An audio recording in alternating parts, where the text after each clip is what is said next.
Krak shalo Agartala Pragya Bavana, notice ni joto hasteni DG IJT CPO ni Tangbokhorok Togbai 27 Confrence Klaijak Thani Thangi Manjaka Professor Dr. Manik Saha.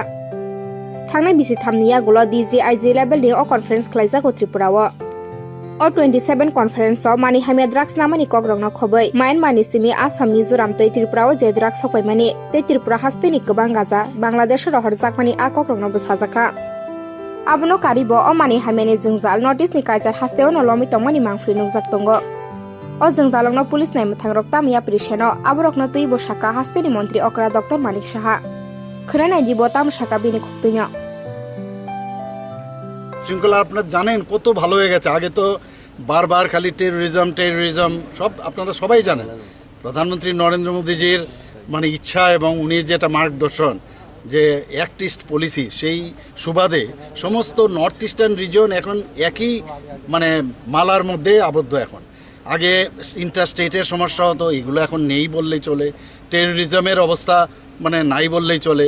কিছু কিছু বাংলাদেশের মধ্যে কিছু কিছু একটা মানে পার্ট কিছু কিছু ওখান থেকে আছে, সেই বিষয়ে আমরা নজরদারি করছি, আমাদের সেন্ট্রাল গভর্নমেন্টও নজরদারি করছেন। তো সেই বিষয়গুলো আপনারা মিলে একটা ফিল গুড যে একটা অবস্থা পুরো আমাদের নর্থ ইস্টের মধ্যে এখন একটা মানে একজন আরেকজনের অষ্টলক্ষ্মী যেটা আমরা বলছিলাম সেই ফিলিংসটা আমাদের মধ্যে এখন উঠে এসেছে।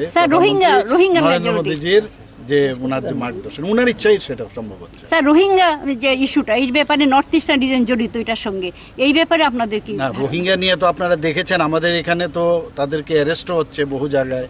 তো তারও আমরা ডাটা এর আগে আপনাদের সামনে তুলে ধরেছি, অন্যান্য প্রদেশেও যাচ্ছে। তো নিশ্চয়ই আমরা এগুলো দেখছি। ফরেনার ইস্যু এর মধ্যে আসছে, আবার কিছু আছে লিগ্যাল ফরেনার্স, কিছু আছে ইলিগ্যাল ফরেনার্স। তো এইভাবে আমরা সব দেখে আমরা সেইভাবে আইন অনুযায়ী ব্যবস্থা নিই। প্রেস কনফারেন্স তো স্যার নর্থ ইস্টার্ন রিজনের মধ্যে সবথেকে বেশি হুমকি এবং বার্নিং ইস্যু কি? বার্নিং ইস্যু আমি প্রথমেই বলবো যে এখানে আপনারা জানেন যে ড্রাগসকে নিয়ে খুব একটা বিরাট ইস্যু।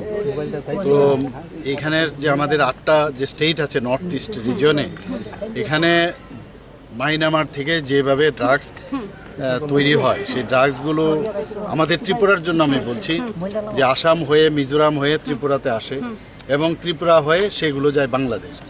তো এই যে ইস্যুগুলো কিভাবে এগুলোকে ইন্টারস্টেটের যে সমস্যাগুলো কিভাবে একে আটকানো যায় এবং ত্রিপুরার থেকেও যে সব আমাদের গাঁজা উৎপন্ন হয় সেগুলো যাতে বাইরে না যেতে পারে, জিরো টলারেন্সের আমরা যে নীতি নিয়েছি সেই বিষয়েই আমরা মেইন যে ইস্যু সেই বিষয়গুলোতে কথা হবে।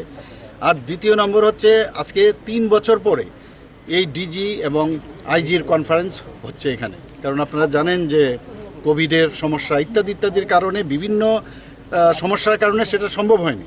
তাছাড়া আপনার বলা যায় আগরতলার মধ্যে ত্রিপুরাতে 30 বছর পরে এই কনফারেন্সটা হচ্ছে, যেটা আমি জানলাম।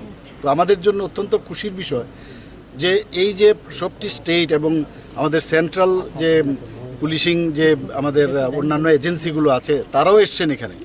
তো সবাই মিলে একটা কোঅর্ডিনেশনের একটা বিষয় এখানে কথা হবে। সমস্ত স্টেটের সাথে আরেকটা স্টেটের বিভিন্ন যেসব পুলিশিং যে ব্যবস্থা, একজন কোঅপারেশন কমিউনিকেশন, এইগুলো এখন এই আজকের এই কনফারেন্সে ওদের জন্য সুবিধা হবে। স্যার ত্রিপুরা থেকে প্রথম হচ্ছে এটা এই ডিজি কনফারেন্স 3 বছর পরে হচ্ছে, 30 বছর পরে বললো যেটা আমি শুনলাম। আর 3 বছর পরে এই কনফারেন্সটা হচ্ছে এবং সেটাও ত্রিপুরাতে। এটা কত বছর পর পরে হয়? এটা তো প্রতি বছরই হওয়া উচিত, কিন্তু এখানে আজকে 3 বছর পর হচ্ছে। তো আমি এর জন্য এই কনফারেন্স যে হচ্ছে আমি ওনাদেরকে আমি ধন্যবাদ দিয়েছি যে ত্রিপুরাকে আপনারা মানে চিহ্নিত করেছেন এখানেই কনফারেন্স করার জন্য। তো আমাদের জন্য একটা সুখবর। তো সেইভাবে ওনাদের আমি কনফারেন্স যেন সার্থক হয় সেইভাবে ওনাদেরকে আমি উইশ করেছি। টোটাল নর্থ ইস্টার্ন রিজিয়নের আইন শৃঙ্খলা নিয়ে কি কথাবার্তা হলো এবং Tripura north eastern region Bangla মানে ওয়েস্ট বেঙ্গল এই নিয়ে আমাদের এখানে কি আলোচনা হবে? ত্রিপুরা নিশ্চয়ই আলোচনা হবে, সব এই বিষয় নিয়ে আলোচনা হবে নিশ্চয়ই। ইনফিলট্রেশন একটা বিরাট সমস্যা নর্থ ইস্ট রিজনে।